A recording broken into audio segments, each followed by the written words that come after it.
Good morning. This is Pastor Jeff, and this is our daily lectionary readings for Thursday, August 22nd, 2024. With it being Thursday, we're now looking ahead to what's going to happen at church on Sunday. We have a new psalm reading now. It's going to be Psalm 84 for Thursday, Friday, and Saturday. Our Old Testament reading, we are in 1 Kings, but now we jump backwards to chapter 4, verses 20 through 28.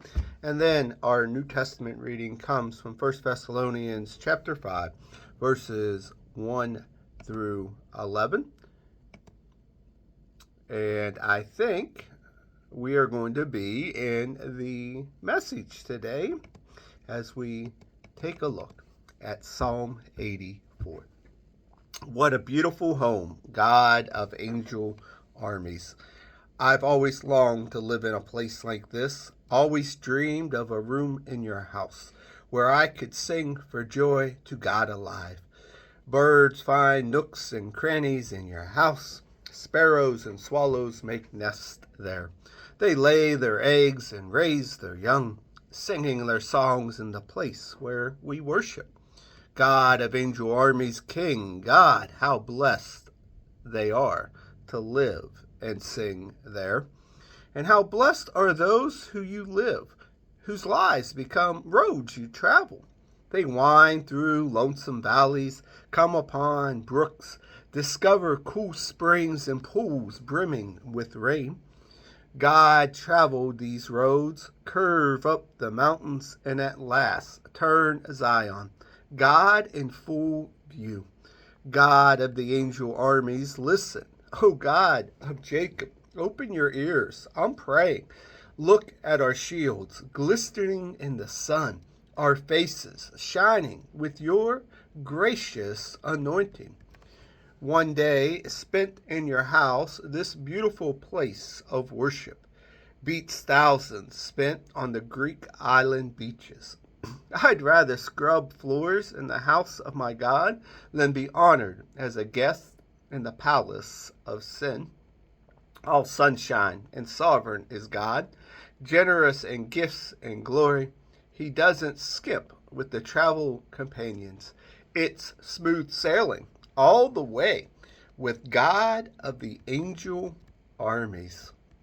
Our Old Testament reading, 1 Kings chapter 4, verses 20 through 28. Judah and Israel were densely populated, like sand on an ocean beach. All their needs were met. They ate and drank and were happy.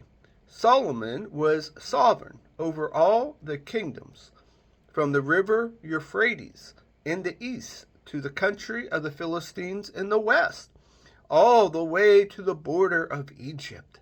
They brought tribute and were vassals of Solomon all of his life.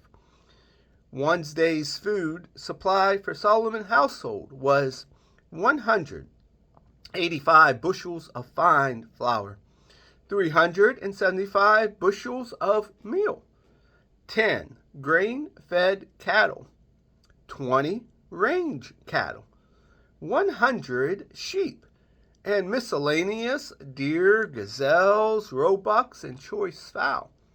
Solomon was sovereign over everything, countries and kings west of the river Euphrates from Tipshah to Gaza. Peace reigned everywhere. Throughout Solomon's life, everyone in Israel and Judah lived safe and sound. All of them, from Dan in the north to Beersheba in the south, content with what they had. Solomon had 40,000 stalls for chariot horses and 12,000 horsemen. The district managers, each according to his assigned month, delivered food supplies for King Solomon and all who sat at the king's table. There was always plenty.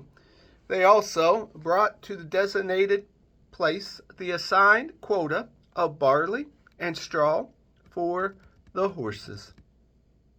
We scroll down for our New Testament reading, which comes from the book of 1 Thessalonians, chapter 5, verses 1 through 11. I don't think, friends, that I need to deal with the question of when all of this is going to happen. You know as well as I that the day of the Master coming can't be posted on our calendars.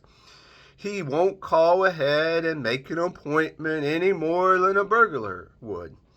About that time, everyone's walking around complacently, congratulating each other. We sure have made it. Now, we can take it easy. Suddenly, everything will fall apart. It's going to come as suddenly and inescapably as birth pangs to a pregnant woman. But, friends, you're not in the dark, so how could you be taken off guard by any of this? You're sons of light, daughters of the day. We live under wide open skies and know where we stand. So let's not sleepwalk through life like those others. Let's keep our eyes and ears open. Be smart. People sleep at night and they get drunk at night, but not us. Since we're creatures of the day, let's act like it. Walk out into the daylight sober, dressed up in faith, love, and the hope of salvation. God did not set us up for an angry rejection, but for salvation by our Master, Jesus Christ. He died for us, a death that triggered life. Whether we're awake with the living or asleep with the dead, we're alive with him. So speak encouraging words to one another. Build up hope so you'll all be together in this. No one left out. No one left behind. I know that you're already doing this. Just keep on doing it. And here ends our readings for the day.